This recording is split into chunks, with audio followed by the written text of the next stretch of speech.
Hey guys, welcome back to the channel. Now I, along with my boyfriend, tried the carnivore diet for 1 whole week, and this is our experience.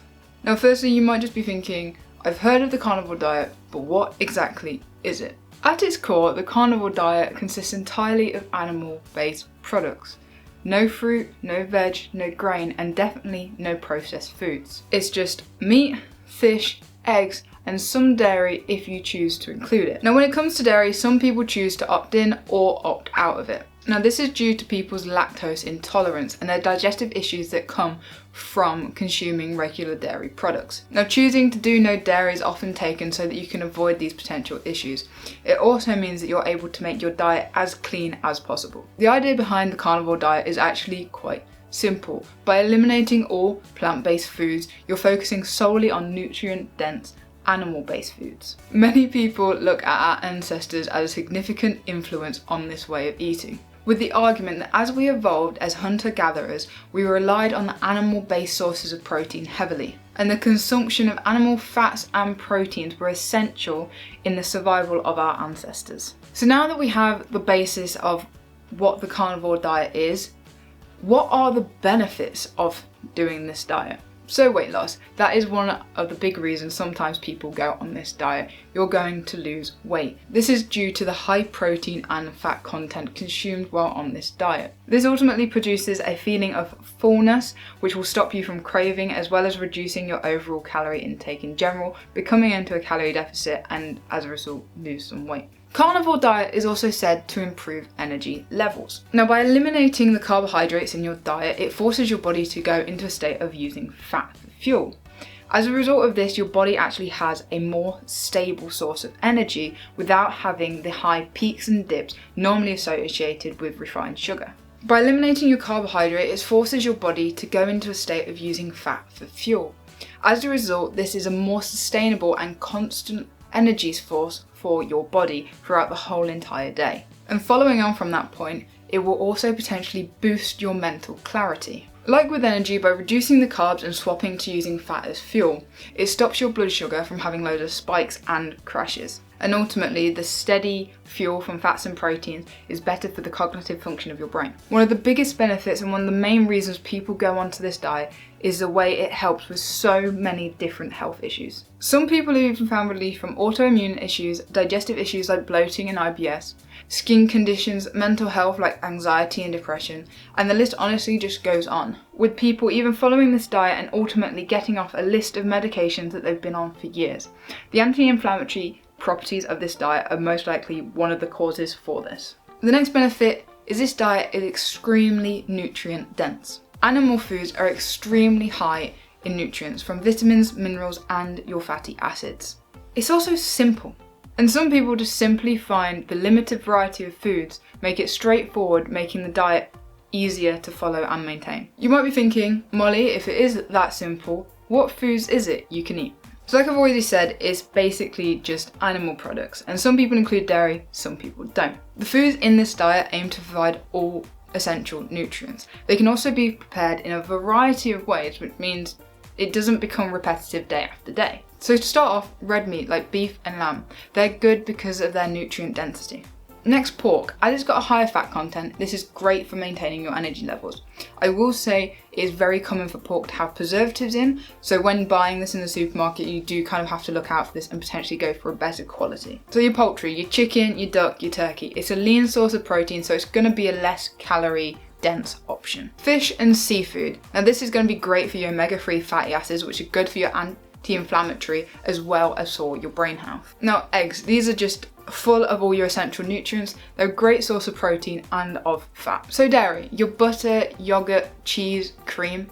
And obviously I've said before, some people opt to not have this at all, or even choose a lower lactose version of this. Organ meats like liver and heart. The liver itself is referred to as nature's multivitamin. They pack so many more essential nutrients in them if you can work these into your diet. Bone broth and animal fats. The bone broth is rich in collagen, and the animal fats can add a bit of extra taste as well as some more calories into the diet. What was my experience of doing the carnivore diet for 1 whole week? So this time, compared to my protein sparing modified fasting video, I did actually kind of do a vlog alongside this video. Well, at least I got a few clips of what we ate, as well as a few things we did and the training that we did actually do that week as well. But first things first, well and truly, our fridge was empty and we needed to go shopping. It's like only one section of the supermarket we need.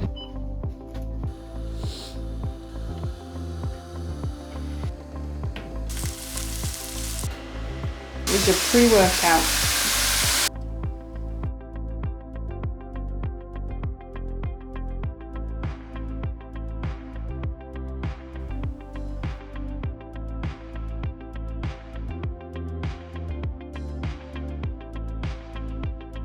Dinner and lunch prep happening right now.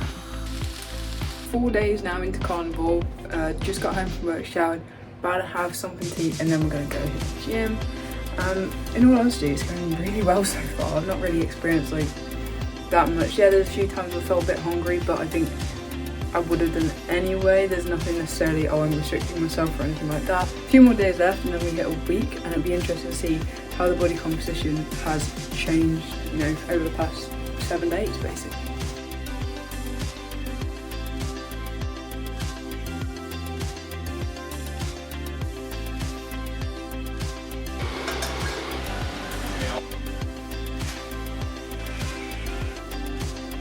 New weights day, 22.5 and 30 kgs.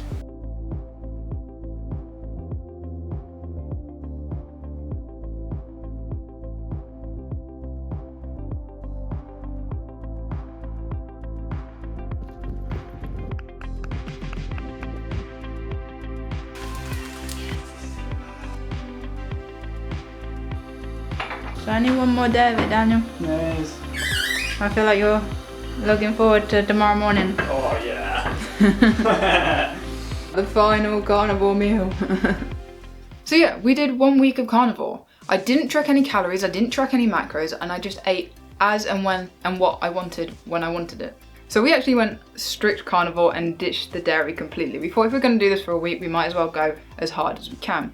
I didn't find this too bad, but Dan actually seemed to struggle a little bit and actually craved to have some of that yogurt. Overall, for me and for both of us, this was a really positive experience. And for me personally, I didn't actually find any of it actually that challenging or hard. So much like my protein sparing modified fasting video, I also kept some daily notes on my phone, and we'll have a little look through them right now and just see what my mind went through every single day of this diet. So day one started off with a weigh-in. Now, the weekend prior, literally the 2 days prior, we were off on Dan's birthday adventure, doing mountain biking at the Forest of Dean. This also meant our diet was not followed very well. It was his birthday, we splurged.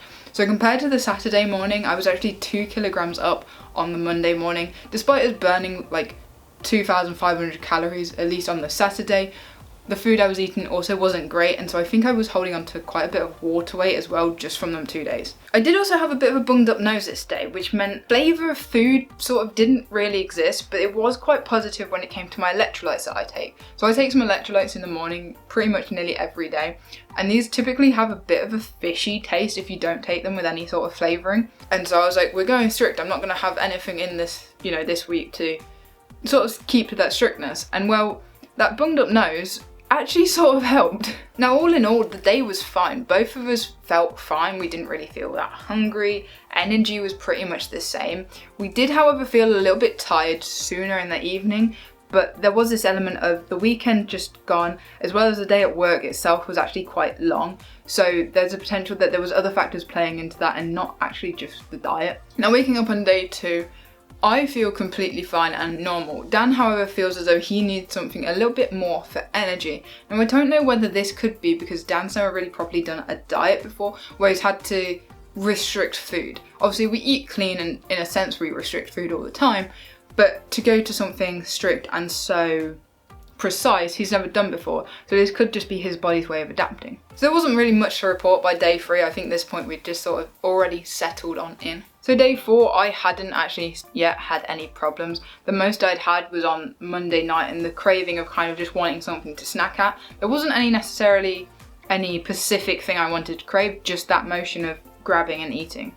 Dan, however, was very surprised that he had made it this far. He thought he was going to quit after day 1. So the fact that day 5 was the next day, he was definitely motivated to just push it on through for the full 7. So we were both noticing by day 4 that we were waking up a lot flatter and definitely not bloating as much. And for Dan, he basically wasn't bloating at all. So day 5, we thought it'd be interesting. Well, I thought it'd be interesting to try a ketone strip, because theoretically we were having a discussion and saying we've done 4 days now of literally no carbs. I wonder if our bodies are producing ketones. Now, I took this strip and was very disappointed to see that there was no sign of ketones on this. And ultimately, we did actually take one on the final morning, both of us, when it came to weigh-in. And again, it didn't show anything. Now, either the ketone strips that I got didn't work, or for both of us, it just takes a little bit longer for our bodies to adapt and actually get into a state of ketosis, and for our bodies to actually start producing ketones. So day 6 was a Saturday, which is typically our normal weigh-in day. So we thought it'd be fun to actually just weigh in and see what would happen. And quite honestly, nothing really shocked us. Like, it moved a bit, but not as much as almost what we were anticipating things to move, especially with how we were feeling and how we were feeling less bloated and flatter and not having that water weight. But I think weight moved, but the stats and percentages of muscle and fat didn't really change at all. So day 7 for me was actually bittersweet, because I hadn't actually had any problems at all when it came to this diet. I found it pretty much like normal. I think where I wasn't actually tracking any calories or any macros, it made it quite easy for me compared to, say, the protein sparing modified fasting. I will say there was a little kick in the teeth moment on day 7 when I realised that we could have been having bone broth this whole time. Like, I completely had forgot about it. Obviously, we were having no sauces, no sort of like juice with any of the meals we were having. And it was sort of a bit of a kick in the teeth when I realised that we could have basically been having gravy this whole time. So that was a mistake we learned, so don't you do that if you do try this way of eating. So let me tell you what we actually ate for these 7 days. So you have already seen some of the meals that we've done on the little vlog that I showed you. Breakfast for pretty much all the days just consisted of eggs. Dan typically has them anyway, so it wasn't anything out of the norm and didn't take any more time than what we normally would do. For lunch, for the first couple of days, we did actually take hard-boiled eggs with us. I was completely fine with that, but Dan was a little bit, found it hard to actually get them down a few times. I think where they just end up being sat in our bag and things like that through the day, they weren't always like the nicest one to eat. We also took tuna every day, as well as taking either some minced pork or minced turkey later in the week. So our pre-workout was pretty much eggs, mince, and I even actually had some wild tinned salmon at one point. So the things we had for dinner, again, eggs, they've kind of been a bit of a staple. We'd sometimes add an egg with dinner just as a bit of something else, and actually use the yolk as almost sauce to like dip your meat into. We had steak, chicken drumsticks, pork, beef mince, and actually I did make some homemade burgers with literally beef mince and eggs. So we did actually manage to keep a variety when it came to the evening meals, and we weren't eating the same thing day in, day out, especially when it came to dinner, which was quite nice. So I will say where we sort of cheated a little bit on this diet is I did actually use seasonings like salt, pepper. I used bits of oregano and cumins, but I actually kept to the whole like ingredient spices. I didn't end up using any pre-made spice packs at all. I did research this. Some places say you can, some places say you can't, but I thought for what it is, it was such a minuscule amount that we were using anyway. Probably much less than I would normally use as well. And the worst food we did eat is on I think it was on day 6, we did actually have some bacon. Now, I found the best one I could find in the store, but it did still have some preservative in there. But like I say, if that's the worst that we got, I do think we did pretty darn good. So when it came to what we drank, it was mostly water. We had some green teas in there, and I don't drink tea or coffee myself, but Dan did actually have some black teas and some black coffees as well. The question you've probably been asking, what were the results? What happened? What were the results of during 1 week of carnivore? Now, like I previously said, the weekend before we started was probably quite a high calorie weekend, and probably ultimately maybe hold on to some water weight and a bit more bloating. Either way, this video here is what I looked like on Monday morning before we started carnivore.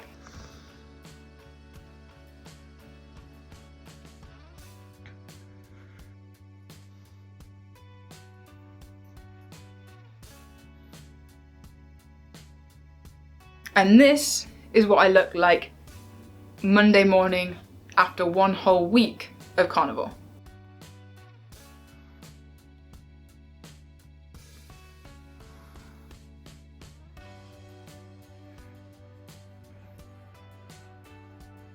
So looking at the two videos side by side, overall I am happy. I wasn't expecting massive amounts to change really. I can tell that there's a lot less bloating and probably some water weight disappeared. But like I say, it was only a week. I wasn't expecting anything too crazy or drastic to happen. And comparing the two of the videos side by side, you can see a difference, and that is kind of great. So for Dan, who has quite a low body fat percentage anyway, he definitely kept a more sustained, almost look of definition throughout the whole day. And even after our larger evening meals, he wouldn't really bloat and still stay pretty much flat, especially in comparison to normal. So our weight comparison and our stats. Now for both of us, surprisingly, we were very similar in actually what happened to us. So I'll put both our stats up on the screen right now.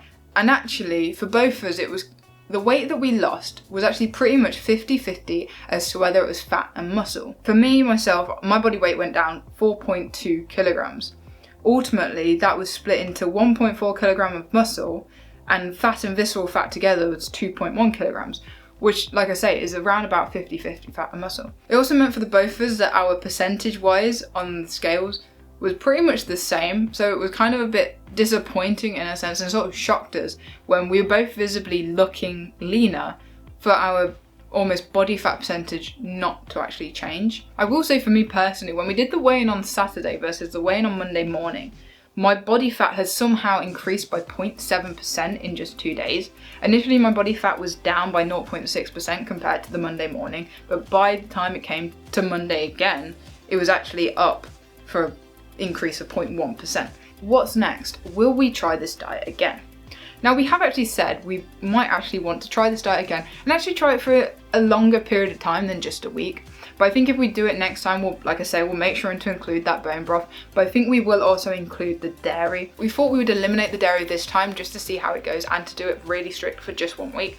But if we were to do this for a longer period of time, I think it would help, especially for Dan, for cravings, having that yogurt and having maybe a little bit more fat ultimately within the diet. If and when we do try this again, this probably won't actually be until next year if we do decide to do it. I will say this diet might not be for everybody, and if you do want to do it, go do a bit more research, go have a look at other stuff, figure out as to whether or not you want to do it. Start by just trying 1 day, 2 days, 3 days, see how you go. Some people do it every single day of their lives. If you do try this, please let me know in the comments below what your experience was with it. And also let me know what I should try next, or what me and Dan should try next. What diet do you think you want to see us do? Remember, if you have liked this video, please give it a big fat thumbs up, subscribe, share, show some support for this channel. It would be really appreciated. We also found out Monday morning after we finished 1 week of carnivore, Dan now doesn't like ketchup, or at least ketchup with his eggs. So in a way, that's kind of a win, cutting down on a little bit of